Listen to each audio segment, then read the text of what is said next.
Good morning. Thank you so much for allowing us to speak a little bit about our project.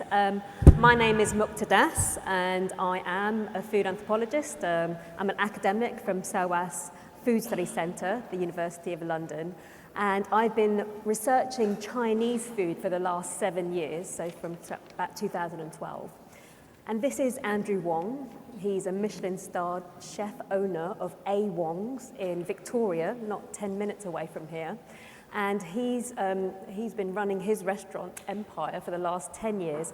And we've been friends for the last 5 years. So we've been working informally for about half a decade now. And so this is a little bit about how we've been able to move from informal conversations about Chinese food into really producing some interesting dishes, hopefully. So thank you. Good morning, everyone. You're all teed up and caked up and everything, I hope. I just want to tell you, the big thing at the moment in the hospitality industry is this gaining of the market share of not premium Chinese and not low-end Chinese, but what they call casual Chinese. And it has been the bane of my life for probably about 10 years now, this idea of casual Chinese. And it's getting to the point now where it's almost becoming an oxymoron. You know, fun run.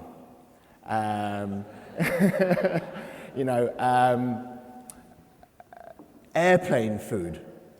Another oxymoron. This idea of fast casual, rollable Chinese food really can't exist, I don't think. And there's several reasons. One is a practical issue in the sense that Chinese restaurants require very specialized labor. And in order for the economics to work on this for a restaurant, it just can't really happen very well. But secondly, it's this grappling with this idea of authenticity. And it's a very hot topic. Recently, there was a very hot topic with a very, very famous chef about them opening an Asian restaurant. And there was a big media backlash about it. But as a Chinese chef in an international city, which London is, we constantly have to grapple with this idea of authenticity. What does it actually mean? And what does it mean for a chef? Is it about ingredients? Or is it purely about the fact that we need to create things that people eat from the country that we're referring to? So, this is a typical breakfast in Hong Kong. I'm sure you could probably imagine that if I fed this to you guys in London, you'd probably be straight on TripAdvisor. You'd be expressing yourselves in a non-so-polite way to tell me what I am and what I am not. But actually, this is a very, very good example of this. This is a very, very typical breakfast in Hong Kong. You go to any cha chan teng, which means like a cafe in the morning. A lot of locals will be eating this, the real peak of the whole meal would be the spam and the pasta in a broth at the top. Some tea there which has got condensed milk in to make it extra sweet. And then a kind of half-cooked egg with a bap. So this is a really, really important notion to really take care of. How do we define authenticity? How do we define it? I mean, that's the big question for now. And when I ask my students at SOAS what they think of authentic Chinese food, they usually groan because they know it's a bit of a white whale. What's authenticity? And actually, when Andrew and I work together, a lot of the time we go back to basics, right? So the basics here are lists of ingredients, because actually that's a pretty good place to start. So just as an opener, how many of these ingredients do you think are Chinese? Half of them? All of them? None of them? All of them, and possibly none of them, because actually basic lists of ingredients, they're a good start, but these kinds of basic lists, they change over time and history. Something like this is true at certain points, at different points in time. So, for example, 2,000 years ago, we might have thought of a basic list of Chinese food as being literally pork, cabbage, garlic, ginger, soy, some kind of soy product, and spring onion. But as we go forward in time, 1,500 years ago, 1,000 years ago, 500 years ago, we have points in history where China is exposing itself to be a bit of a culinary sponge, right? So a lot of food and ingredients are coming into China, are being transplanted into Chinese soil in various different climates and becoming Chinese food by dint of being used by Chinese chefs and being authenticated, if you like, in a kind of Chinese system of thought, in the way that people would put together banquets. And I think you may have seen some, pictures of Chinese tables on Instagram and whatnot, and you'll see that, there's a central point where there's a bit of grain, cooked rice, bread, whatever, and then you have various accompaniments, right? And so all sorts of new ingredients, bananas, potatoes, chilies, have been cooked into authentic Chinese food over several centuries. So when Andrew comes to me and says, I need a new idea for a new dish, often when we look at ingredients, it becomes a really huge envelope of possibility, because actually we could be looking at potentially hundreds of different kinds of ingredients that Andrew can have access to, both historically, that are historically accurate, but also are available to him in London because of our transnational marketplace. So, this kind of idea of authenticity kind of, it warps around. You can cook it into authentic Chinese food, but equally, some of these ingredients can be quite contentious. So, when I opened a restaurant about 8 years ago, the idea for the restaurant came about when I was traveling around China. And I very, very distinctly, I went for dinner one night in a restaurant in Sichuan, so it's in the middle of China, very famous for hot pots, using chili in their food and Sichuan peppercorn. And my Sichuanese isn't particularly good. My Chinese is okay, my Sichuanese is not so great. So I play what we call menu Russian roulette, where you just go like that, and you dot onto anything on the menu, and you wait to see what comes. And what was delivered, I could only describe as basically a bowl of pond water with maybe 2 mushrooms floating inside. And it got me thinking. It really got me thinking, because I looked around and everyone else seemed to be really enjoying this dish. And it got me thinking about the diversity of China as a country. So China has 14 international borders, each one with a very, very specific cuisine. And when I used to speak to Chinese chefs, they used to almost want to hit me around the head when I used to refer to them as Chinese chefs. They were very, very proud of being regional chefs. So they would call themselves either Sichuanese chefs or they'd call themselves Cantonese chefs. And I remember the Sichuanese chef that I was working with once said to me, Cantonese chefs don't know how to cook. They only know how to cook bland food. Because obviously Sichuanese chefs, they use a lot of chili, a lot of fermented chili bean paste.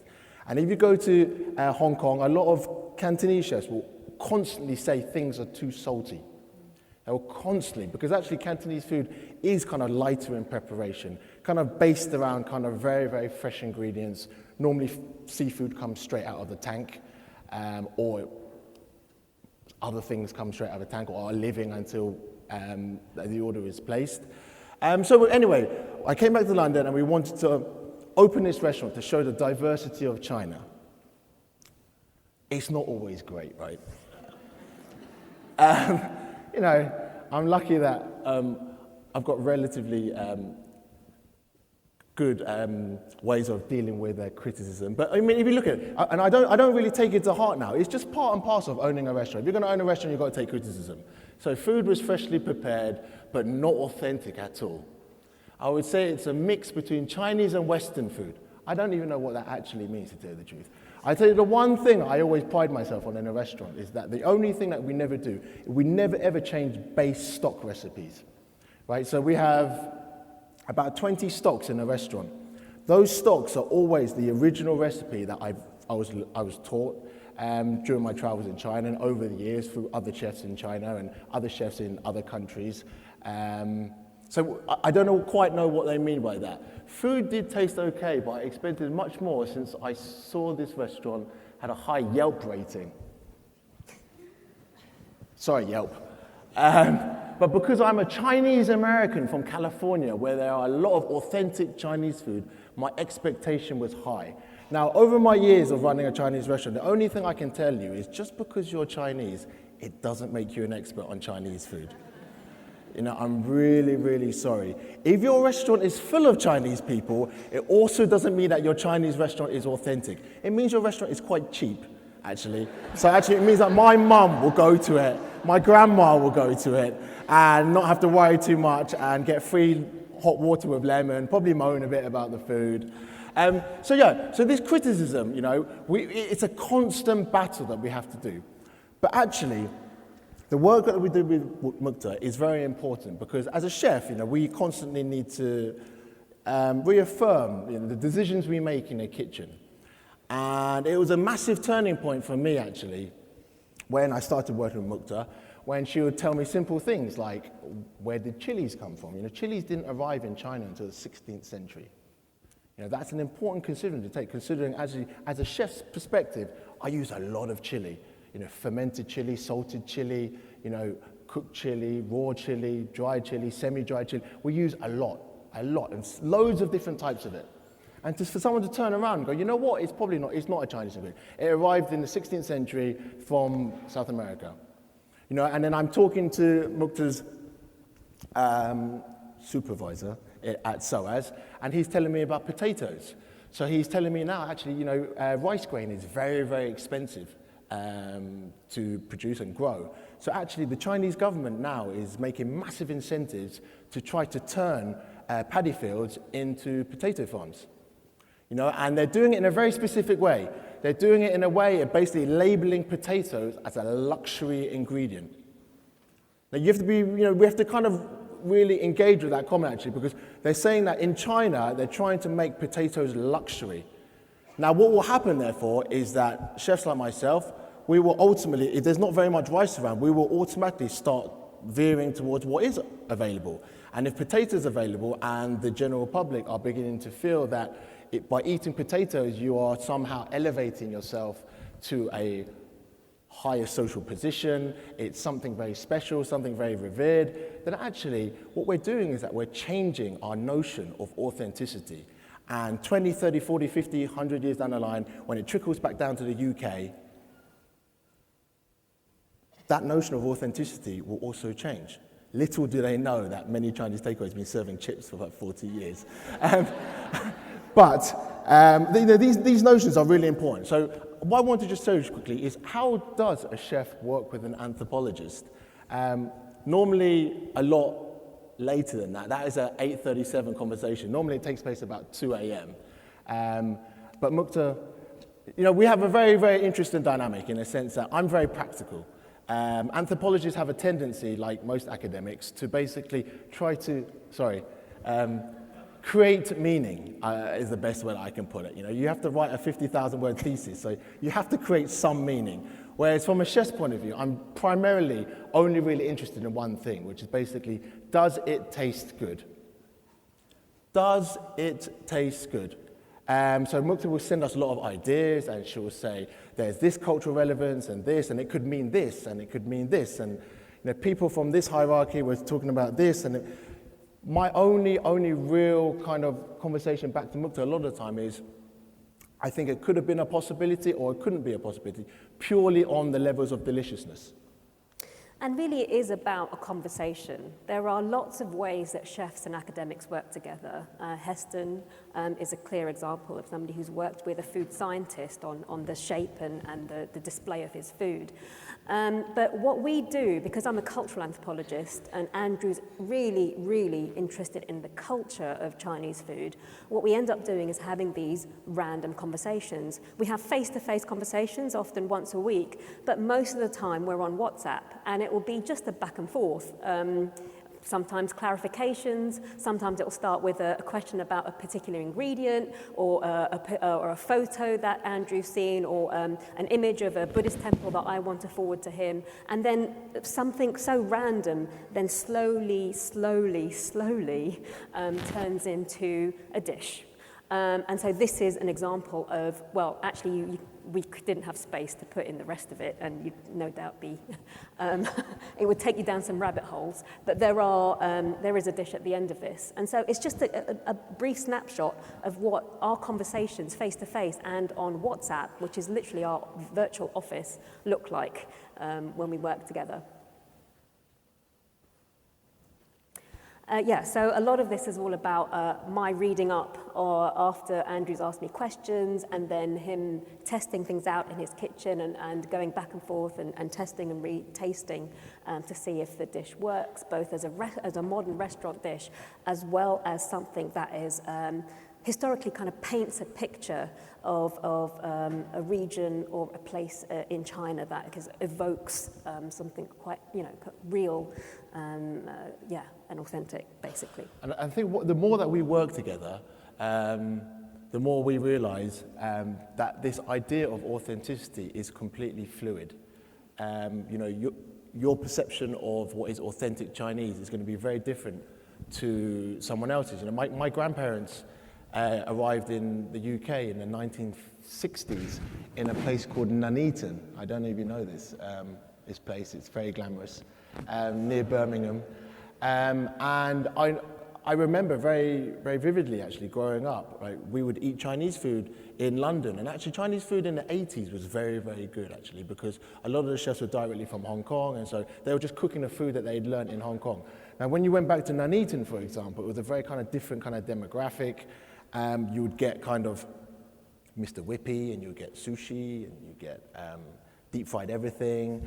But that doesn't make it any better, or it doesn't make it any worse. I think what I've learned from Mukta is actually it's just a fluid term. You just have to accept that gastronomy is meant to be interpreted, right? There are no fixed rules. All we can do with our guests and people that we talk to is to basically pose questions at you, to basically ask you to re-question the way that you calibrate your idea of authenticity. On the other hand, there are systems of thought in China and across the world, so kind of defining what is authentic Chinese food. And Andrew touched upon it a few minutes ago when he talked about regionality as an identity for the Sichuanese chef that he was working with and talked to. I don't know if you've ever planned a trip to China, you may have stumbled across a map like this before, or a similar map, and often you might hear this idea of 8 great regional cuisines, or 5 great regional cuisines, or 23 provincial or regional cuisines, and it's a very powerful idea in China. It's, in fact, authenticity, regionality, we kind of equate them. Regionality is often a code for authenticity when we think about, from the 1960s in London and New York and Paris, consumers, people in restaurants were looking for regionality as a way of judging the authenticity of a restaurant. So it's appealing. And it's not only just appealing to us outside China, but also appealing to Chinese consumers.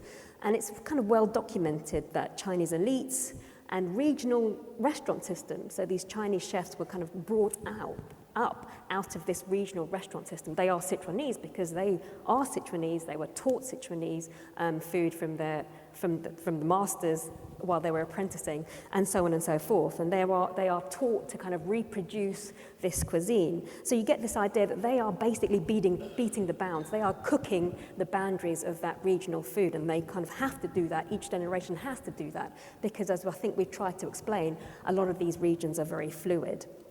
So actually, these kind of ideas of regional cuisines, they came out of the sort of 19th century, the 20th century, in fact. So they're really modern ideas, and it's really about China kind of saying, there is great diversity in this unity. And so it's a celebration of a kind of a Chinese national idea of kind of variety, great variety.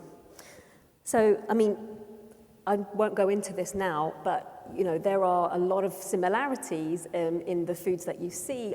You probably wouldn't equate fujian only with spring rolls. I'm sure if you've been to China or have gone to different types of Chinese restaurants, you'll probably see spring rolls on the menu everywhere else, right? So there is a sense that actually some of these boundaries are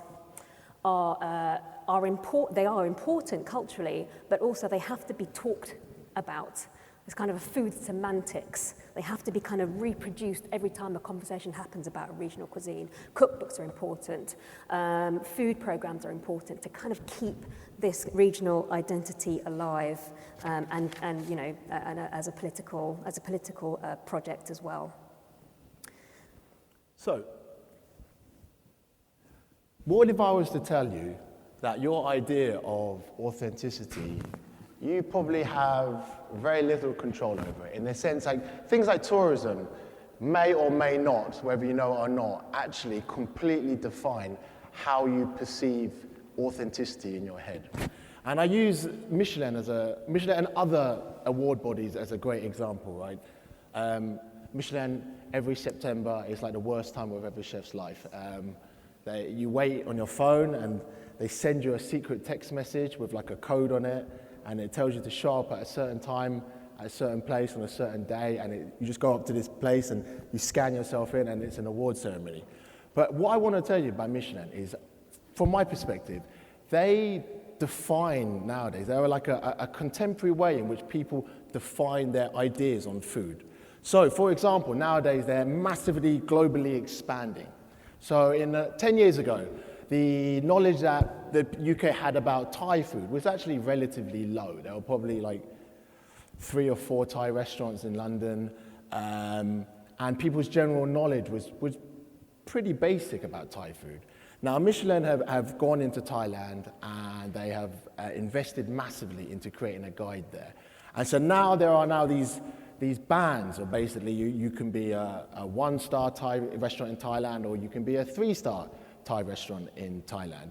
That's important because the larger global community, they take that information, and you guys, you know, you're all highly influenced like myself by a guide like this, and you begin to run with it, right? So you go to Thailand, you go to a 1-star restaurant, and it claims to be a northern Thai restaurant. So you eat it and you go, oh my goodness, that is the best meal I've ever had. I love northern Thai food now. Like, you guys probably know, like myself, know very little about northern Thai food, but I only like northern Thai food now, right? It's the best. And you come back and you start telling your friends, next time you go to a local Thai restaurant, oh yes, this is okay, but northern Thai food is where the action's at, guys. And actually in your head, what you're doing, you're spreading a word. You're spreading the way people define Thai food.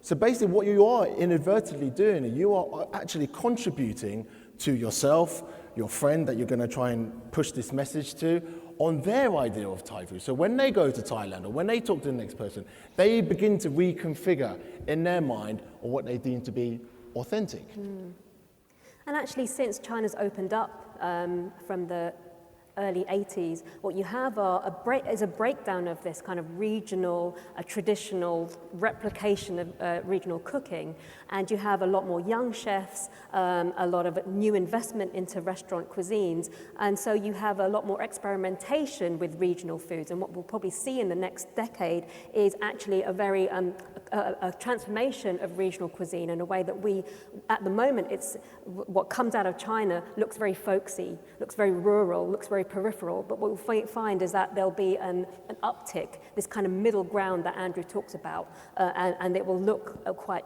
transformative. Okay. So, enough of the blah, blah, blah, blah, blah, blah, blah. What does it end up looking like? So when an anthropologist works with a chef, what does it end up looking like? This is an example of it, right? So Mukta's given me loads of information about Yunnan, some of it late at night, some of it I remember, some of it I don't remember, some of it I make up. I tell her afterwards what she told me when she hasn't at all. But so this dish is very much based on Yunnan as an area. So Yunnan, until very recently, was not actually part of China. So it was part of Vietnam. It borders Vietnam, so it has a very distinct cuisine, very different to what we would probably understand to be Chinese cuisine. A lot of it you would probably associate being more Vietnamese than Chinese. So the area... What Andrew means by recent, he means 11th century. So this is a really long time period that he's referencing. Sorry about that, just to say. This is why you have to work with an anthropologist, because she puts fact into a perfectly good bullshitting conversation. So anyway, so the idea of Yunnan as an area, so you can grow very, very specific things in Yunnan. Number one is truffles. So I experimented with Chinese truffles for years. And I never quite realized why they're only £99 a kilo, whereas French and Alba truffles are currently about £1,900 a kilo. The truffle supplier used to come to me and goes, well, because they're crap. But what interested me was the fact that it's the only place in China where you can find truffles, right? It's the only place you can find truffles. And then Mukta would give me another story about Yunnan, about the fact that there is a particular variety of banana that is indigenous to Yunnan. And to me, that is very unique in the sense that when I think of bananas, I don't necessarily think of China a lot of the time. So it's very interesting to understand that. And she talks about how during the Han Dynasty, a lot of the people from Yunnan used to run away into the banana plantations to hide from the authorities. So that becomes like a moving story in my mind. So now we've got truffles and we've got bananas. And what else do we have in it? So my brother-in-law works for Mars, and so he does a lot of work on sustainability on cocoa farms and finding new plantations. And a lot of things he tells me, he goes, normally, Andrew, like when we try to find new areas to grow cocoa, normally if you can find coffee, you can find cacao. So I'm trying to make a dessert, so I'm really trying to clutch at straws here of like, well, I don't really want to use coffee, banana, and truffles, but I think chocolate, banana, and truffles will work. So that becomes an assembly, which I will then let Mukta taste, and she will either put a little bit input here, input there, and then we have a dish. It's not particularly methodical in a sense. It's very kind of open to interpretation, and it's definitely more about kind of painting a picture than being historically and anthropologically 100% accurate. Here's another example. This is a dish called beef preserve with rib of sweet corn. And this, I think, came out of a conversation that Andrew and I had about imperial feasts. And I'll just quickly go through some of it because I think we've come to the end of our time. But basically, it was about feasting. And so in the imperial city, you had an emperor who would hold these magnificent feasts every few weeks, and he would have a great hall. And at one end of the hall, he would sit, and then across the rest of the hall would be his many, many thousands of guests. And often this hall would be about 2.5 kilometers long. So we're talking about, you could barely see him. And there'd be just rows and rows of guests. And they'd be, nearest the emperor would be the people who have the highest status, and furthest away from the emperor, but still invited to the feast, were the people with the lowest status. And depending on where you were on those rows, you got more and more elaborate food. To the point where actually the person furthest away from the emperor would really get kind of meat pastes, to flavor their grains of rice, and a small amount of vegetables and maybe some meat. So you got a meal, but it was kind of stratified. And so Andrew took this idea. And how did you create this dish? I love sweet corn. I love sweet corn and I love Taiwanese street food. So the very original idea was actually I wanted to put Taiwanese street food on the menu, but I didn't want to just chuck it on just take a dish from Taiwan and put it on the menu. We wanted to put some thought behind it. So it's very much decided about this marinating and barbecuing of this sweet corn, but then putting contrasting ingredients from one end to the other. So actually this dish is developed now. So actually as it stands at the moment on the menu, instead of the butaga on one end now, what you have actual gold. So we put 24 karat gold on one end of the sweet corn now. We're sitting on top of about 6 pounds worth of black truffle. And on the other end, just some spring onions. And it's like a little play, basically, from the chef's perspective of playing on the idea that if you were to eat an emperor, on one end you have the emperor, who is kind of fully adorned in gold and luxury. And on the other end, someone who's a lot of time probably just eating rice and maybe water. But the only thing that links the two across the whole line is this idea of a meat paste. We're chefs, so that meat paste actually is made out of A4 Wagyu beef. But it's the idea that the meat paste is the unifying thing that links the emperor all the way down to the lowest clerk for the emperor when it came to mealtime. So, I just want to leave you with one story, right? So, China uses a lot of soybeans, because we use a lot of tofu. It's not just something you find in Holland and Barrett, guys. We use a lot of it in China, and actually a lot of it, the major exporter of soybean is the US. So you might find this hard to believe, but actually a lot of Chinese soybean comes from America. Trump doesn't really like China very much these days. So basically what he's done is he's stopped exportation of soybean coming out of America to go to China, which is a problem for us Chinese chefs, because all of a sudden now we've got a lot of tofu dishes on the menu and not very much way of making tofu. So my point to you guys here is that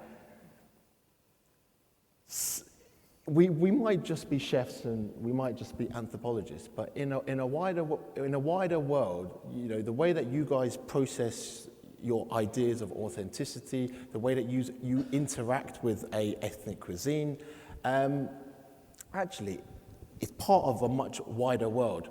And this idea of authenticity, as I said here, it's not purely about economics and politics. Actually, a lot of like social characters and cultural characters, like myself and Mukta, actually we play a little bit in the way that everyone interacts with this idea of authenticity. It's not fixed, it's not time specific, it's constantly changing and it's fluid, and all we can do is try to pose questions back at you guys who are guests and listeners to try to get you to basically redefine or re-question the way that you interact with Chinese food. Thank you very much.